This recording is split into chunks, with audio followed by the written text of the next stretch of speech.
Pasado 29 minutos ya de las 10 de la mañana y ya está nuestro columnista Enrique Ise.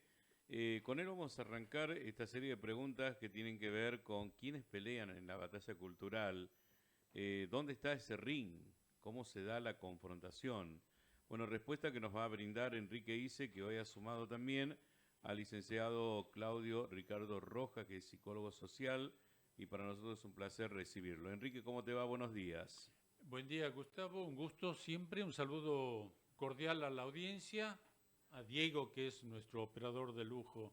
Y también agradecer la presencia de Claudio Rojas, que es un psicólogo social, justamente para Debe intercambiar. tener mucho trabajo hoy, ¿no? En los tiempos que vivimos.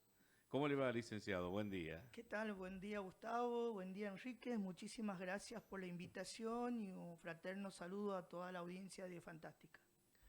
Lo que nos trae aquí es el tema de la batalla cultural, quiénes están peleando, dónde se da esa pelea. Ah, existe esa pelea de la batalla cultural. Sí, claro, un poquito para enlazar con el interrogante, Gustavo, nosotros como psicólogos sociales tenemos un marco teórico y un encuadre, y nuestro encuadre es justamente lo biopsicosocial, ¿no?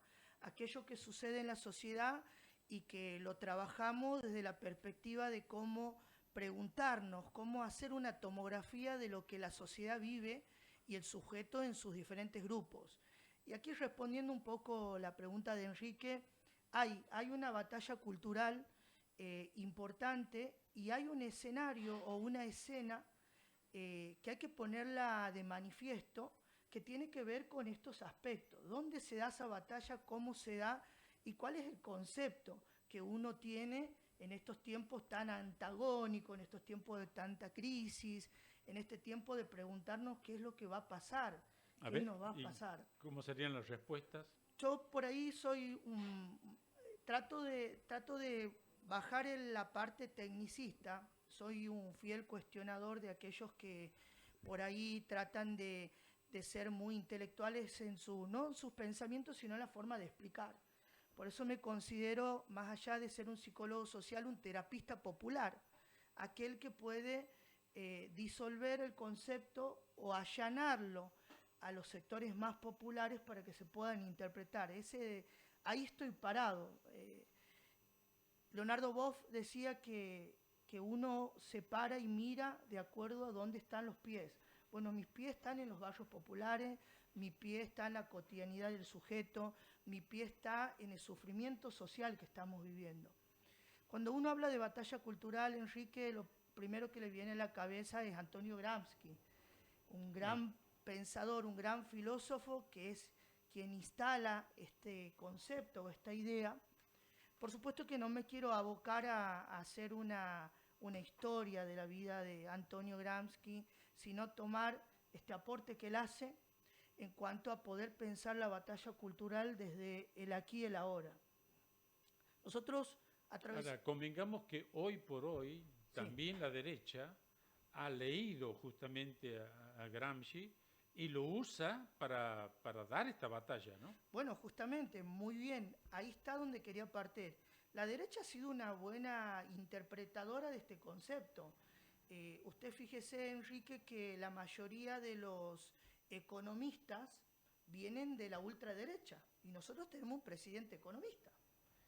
Entonces su pensamiento, su intervención, su forma de hacer lo que ellos consideran una forma diferente de hacer política es desde el pensamiento económico de la ultraderecha.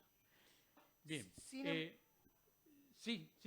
Sin embargo, aquellos que venimos de un sector diferente, que creemos en una democracia participativa, de la horizontalidad de las intervenciones, son aquellos que vienen del pensamiento antropológico, sociológico, filosófico, del arte, del cine, que ese es el escenario cultural en el cual, desde mi análisis, quiero hacer un aporte. Te voy a hacer escuchar una canción que nosotros sacamos siempre de Gelatina, pero escuchar de alguna forma cómo lo que antes estaba oculto se justifica, lo que antes era indecible o era hasta vergonzoso, hoy se festeja. Escuchemos esta milonga en el primer audio, Dieguito, como para enmarcarlo dentro de lo que es esta batalla cultural, cómo ha ido cambiando muchos aspectos y cómo la gente asume unos y otras ideas, ¿no? Milonga para putearte, milonga pa' un subnormal, de esos que andan festejando el ajuste liberal. Te justifican el golpe del año 76 y bancan el menemato y el colonialismo inglés. Perón nos enseñó mucho, Perón y Evita también. El pueblo no es un notario y tiene el mango en la sartén. Tal vez no lo entiendan nunca, tal vez ni lo puedan creer, tal vez sin pausa y sin prisa vuele el Jabo y Villarroel. No es fácil pegar trabajo o cobrar una pensión cuando el trompa no te paga ni aporta jubilación. Pero es muy fácil plantarse y recortar la educación, gasear unos jubilados y endeudar a la nación. Perón nos enseñó mucho, Perón y Evita también. El pueblo no es un notario y tiene el mango en la sartén. Tal vez no lo entiendan nunca, tal vez ni lo puedan creer, tal vez sin pausa y sin prisa vuele el Jabo y Villarroel. Bien, esto te traía a colación de cómo hay ciertas cosas que antes no se podían decir. Por ejemplo, justificar el golpe militar o la represión, ¿no? Y sin embargo ahora se lo defiende, ¿no? Festejar el ajuste es una contradicción. Cómo ha ido cambiando las mentalidades y si esto es fruto de una batalla cultural. Sí, claro, esto es una milonga, esto Sí. es verdaderamente una milonga. Yo creo que hay que hacer un poco de historia cuando uno piensa estas perspectivas de la batalla cultural.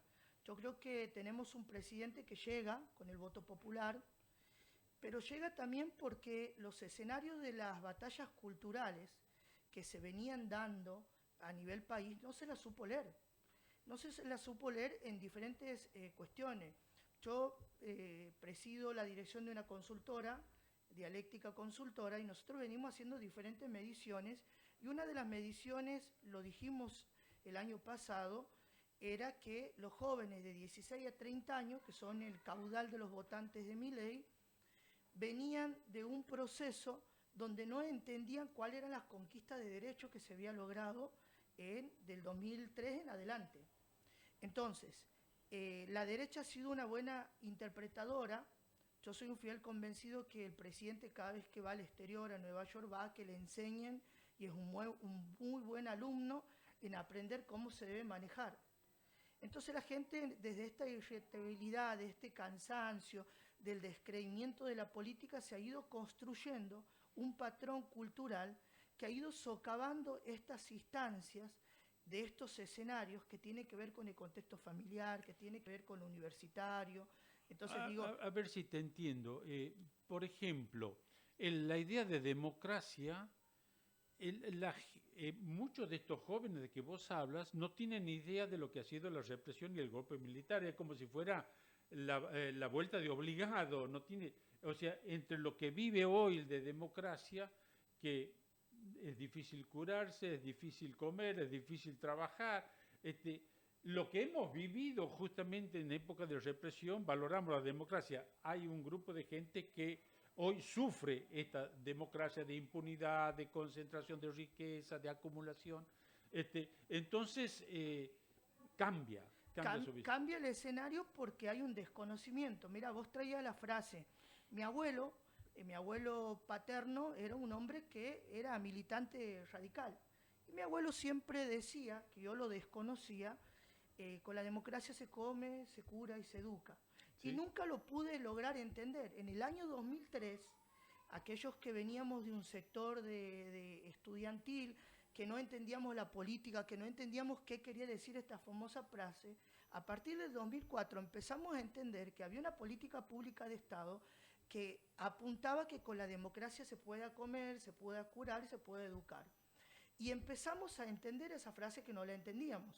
y creímos y soñamos en un cambio social y político diferente. Ahora, eso fue un desencanto. Eso fue un desencanto, exactamente.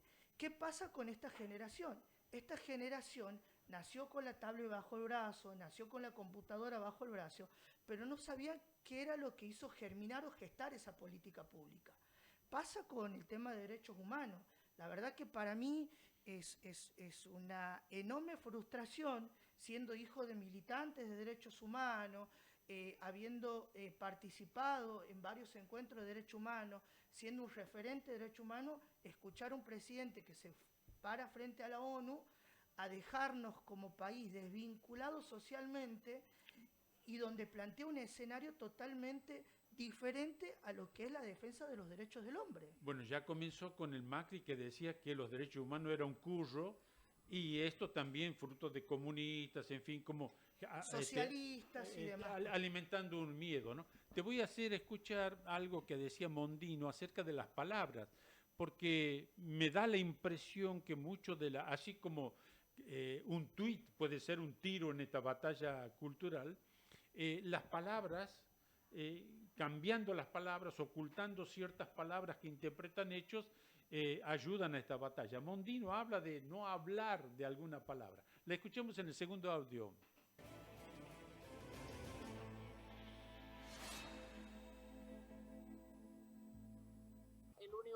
Que ya lo hice varias veces y no he tenido éxito, pero lo sigo haciendo. Ustedes hagan escrita oral, con quien sea, un cable, con el primo o el verdulero, con lo que sea, por favor, no digan nunca más subsidio. Primero, técnicamente no es correcto. Esto no es un subsidio, esto es una compensación por el costo de vida en el exterior. Y aunque lo fuera, están cortando los subsidios hasta el transporte público. Decir que hay que dar un subsidio a alguien que vive en el exterior no es muy potable políticamente. Entonces, pegarse un tiro en el pie es decir subsidio. Hagan lo que quieran, expliquen lo que quieran, digan lo que quieran, pero por favor no digan subsidio, no digan subsidio. Que digan, de acuerdo a las Naciones Unidas, hay un coeficiente técnico, 20 formas distintas de explicar, pero esa palabra de corazón se los pido prohibido, si no es absolutamente imposible políticamente cambiar.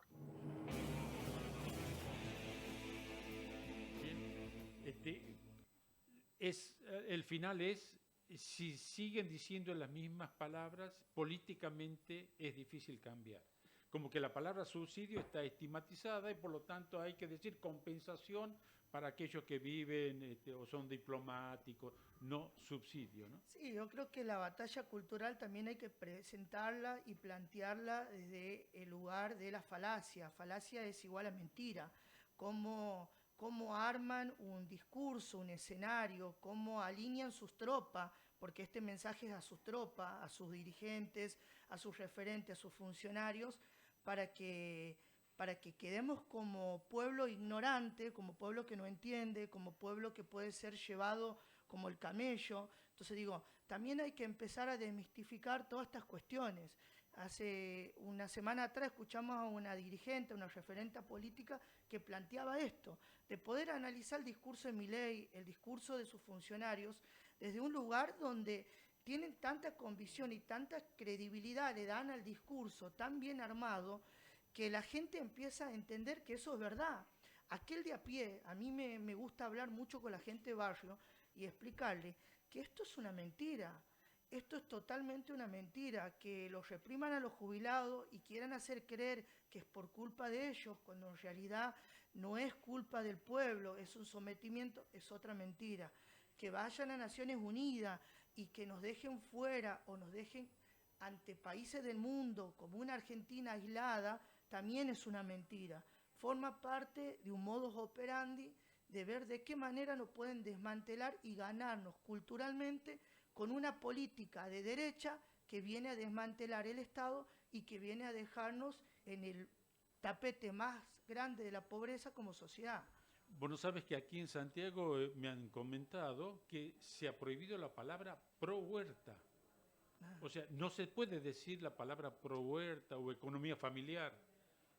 O sea, cómo buscan cambiar justamente en esta batalla cultural que la gente pase a pensar de otra manera las cosas, ¿no? Pero vos has hecho referencia al tema del orden o al tema de la represión. Te voy a hacer escuchar un audio en donde aparece la palabra de Videla, que era un dictador, para la gente que no conoce, que ha comandado el golpe del 76, pero al mismo tiempo cómo se va justificando la represión, ¿no? Y siempre en aras de hay que cuidar a la gente como si fuera que la gente que protesta no es gente, ¿no? Y poniendo de ejemplo algo, qué bueno esto, Enrique, que dices, porque también a la juventud hay que hablarle, contarle la historia.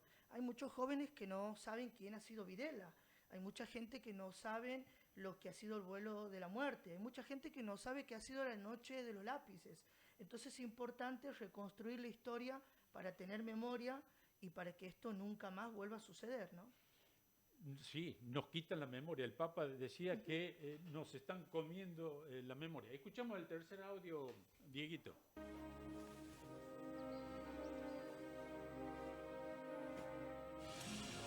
¿Dónde se terminó con golpes y gases y golpes y más gases? Una protesta de jubilados en horas de la tarde, efectivos de la Policía Federal, agrupados con escudos y bastones, los efectivos policiales tiraron gases lacrimógenos. ¿Y cuál es el problema? En buena hora llega la reivindicación de las Fuerzas Armadas. Y si cumplir la ley implica utilizar la fuerza pública para, por ejemplo, ordenar el corte de una calle, no veo cuál es el inconveniente. Milei, basura, vos sos la dicta... ¿Perdón? Justamente para defender la libertad y la dignidad del hombre, la Argentina tuvo que enfrentar este tremendo problema de una guerra. No hay que tener miedo a la represión. ¿Asoma un cambio cultural? Hay que tener miedo a los que incumplen la ley. Y ese cambio cultural debe ampararse obligatoriamente en la reivindicación del orden. Comenzaremos entonces por establecer un orden justo, dentro del cual sea valedero trabajar y sacrificarse. El orden no es malo, el orden es bueno. La pregunta sería desde el sentido común. Para los jubilados, ¿cuál sería la esperanza? ¡Pero seguimos marchando! Claro, ahí cómo trastocan la palabra orden, ¿no? Para justificar en el fondo la represión, porque los que se manifiestan por un salario justo causan un desorden y no cumplen con la ley y merecen la represión. Bueno, vos los traías a mención al Papa, ¿no? El Papa cuando arma los espacios de lo que es la política social de la Iglesia, plantean y le dice a los jóvenes en su momento, vayan y hagan, rompan ese orden. Hagan lío. Hagan lío, rompan ese orden, construyan la memoria colectiva. Bueno, yo creo que esto que hablan ellos, de que no hay que tenerle miedo al orden, viene a alinear un proceso dictatorial, que viene ahí muy bien configurado está el audio cuando lo hacen la analogía con Videla, tiene que invitarnos a nosotros a poder pensar cuáles son los escenarios que hoy tenemos para poder resistir de las batallas culturales.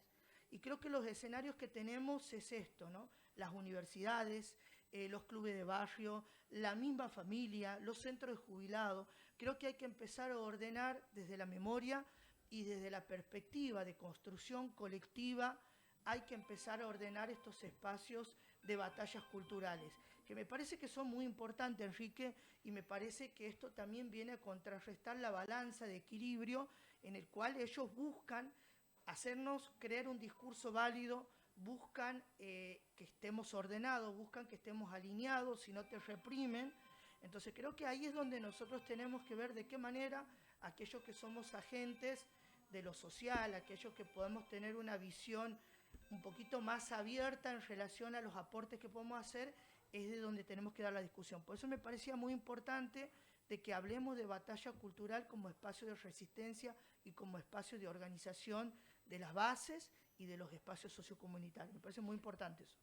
Bien, a mí me da la impresión que ellos se sienten ganadores de esa batalla porque han perdido, por ejemplo, la vergüenza de presentarse como que son muy ricos, por ejemplo, un sector, ¿no? Claro.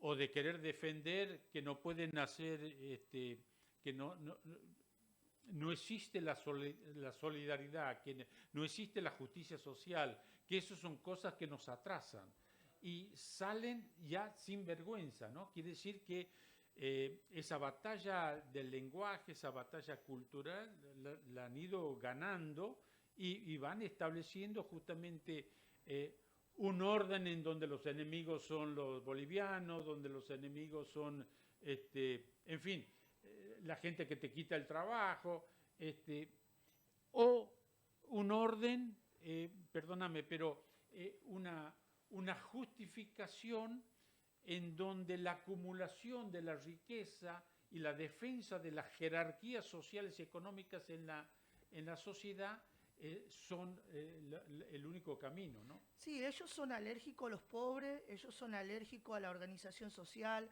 son alérgicos a las palabras, esto que hacías mención vos, pro huerta, son alérgicos a todas estas cuestiones que a nosotros nos demuestran diferentes ciencias como la sociología, que la organización social, cuando nos organizamos en comunidad, podemos lograr objetivos colectivos. Entonces, todas aquellas cuestiones que a ellos les generen una organización social, que le genere alergia en relación a su proyecto, que viene a responder a la cúpula más grande de la derecha y a los ricos más ricos. Entonces, perfecto. Digo, ahí me parece que es donde nosotros tenemos que despertar. A mí me preocupa mucho que a este hombre no se lo frene, y escucho discursos de dirigentes, de referentes que no me convencen, y tengo el temor de que sea tarde, porque esto nos va a llevar muchas generaciones poder reconstruir.